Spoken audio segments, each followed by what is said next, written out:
Hi friends, నమస్తే. ఈరోజు మనం 50 సంవత్సరాల బిల్డింగ్ స్లాబ్ లీకేజ్ ప్రాబ్లం, దాని తర్వాత ఏ విధంగా సొల్యూషన్ ఇచ్చాము అన్నది చూడబోతున్నాం. ఇప్పుడు మీకు టెర్రస్ కింద ఈ విధంగా ఏదైతే ఆర్సీసీ స్ట్రక్చర్లో రాడ్డింగ్ మనకు కనబడేలాగా ప్లాస్టరింగ్ అంతా ఊడిపోయింది. మనం చెక్ చేసినప్పుడు వాటర్ లీకేజ్ గురించి కస్టమర్ మనకు ఇంటిమేషన్ ఇచ్చినప్పుడు ఊడిపోయింది. దాన్ని మనం కింద సైడ్ మనం డెలివరీ అంటాం, పైన సైడ్ సోర్స్ అంటాం. ఎప్పుడైనా కూడా ఇప్పుడు మనం పైన టెర్రస్ పైన సైడ్ చూసుకున్నప్పుడు టెర్రస్లో చాలా మట్టికి కొన్ని పెద్ద క్రాక్స్ మనకు డైరెక్ట్ ఐడెంటిఫికేషన్ అవుతాయి. ఆ విధంగా ఐడెంటిఫికేషన్ కావడం జరిగింది. మనం వాటి పెద్ద క్రాక్స్ ఐడెంటిఫై అయిపోయినాయి కాబట్టి మనం వాటిని మాత్రమే ఫిల్ చేసుకోకుండా ఈ విధంగా టెర్రస్ను నీట్గా క్లీన్ చేసుకోవాలి. ఇది చిప్పర్ల సహాయంతో ఎక్సెస్ లూజ్ మెటీరియల్ అంతా చిప్పింగ్ చేసుకొని వైర్ బ్రష్లు కానీ లేకపోతే ప్రెషర్ వాషర్ కానీ మీకు అందుబాటులో ఏది ఉంటే అది. మనకి ఇక్కడ మెయిన్గా మనము క్లీన్ చేయడం అనేది సర్ఫేస్ ప్రిపరేషన్ అనేది వాటర్ ప్రూఫింగ్లో చాలా ఇంపార్టెంట్.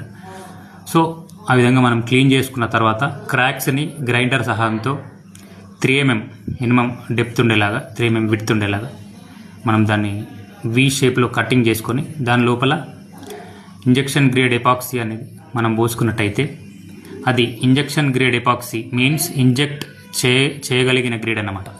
ఆ ఎపాక్సీ అయితే మనం ఈ క్రాక్లో పోస్తే లోపల ఆర్సీసీ స్ట్రక్చర్కి లోపల వరకు ఇంజెక్ట్ అయిపోయి మనకి ఆ క్రాక్ అనేది ఫిల్అప్ అయిపోతుంది. మళ్ళీ ఈ ఎపాక్సీ అనేది ఎక్స్పాండబుల్, ఇది మనకు ఫ్లెక్సిబుల్ ఉంటుంది, ఎక్స్పాండబుల్ ఉంటుంది.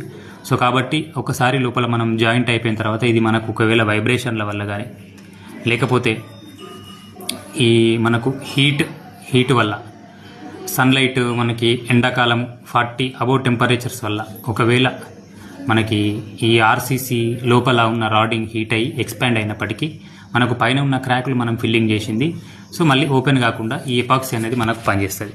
సో ఈ ఎపాక్సీని నీట్గా ఆ క్రాకుల్లో మనం ఈ విధంగా రెజిన్ హార్డెనర్ మనకు రెండింటిని కొంచెం మిక్స్ చేసుకుంటూ ఫిల్అప్ చేయాలి. దాని లోపల ఫిల్అప్ చేసుకుంటూ ఆ విధంగా నీట్గా ఎక్కడ కూడా మిస్ కాకుండా తరోగా యూనిఫామ్గా ఫిల్అప్ చేసుకుంటూ దాన్ని నీట్గా ప్రిపరేషన్ అనేది చేయడం చాలా ఇంపార్టెంట్.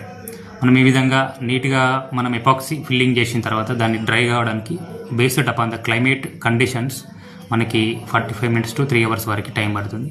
సో ఆ టైం వదిలిపెట్టి దాని తర్వాత ఏం చేద్దాము నెక్స్ట్ వీడియోలో చూద్దాం మనం.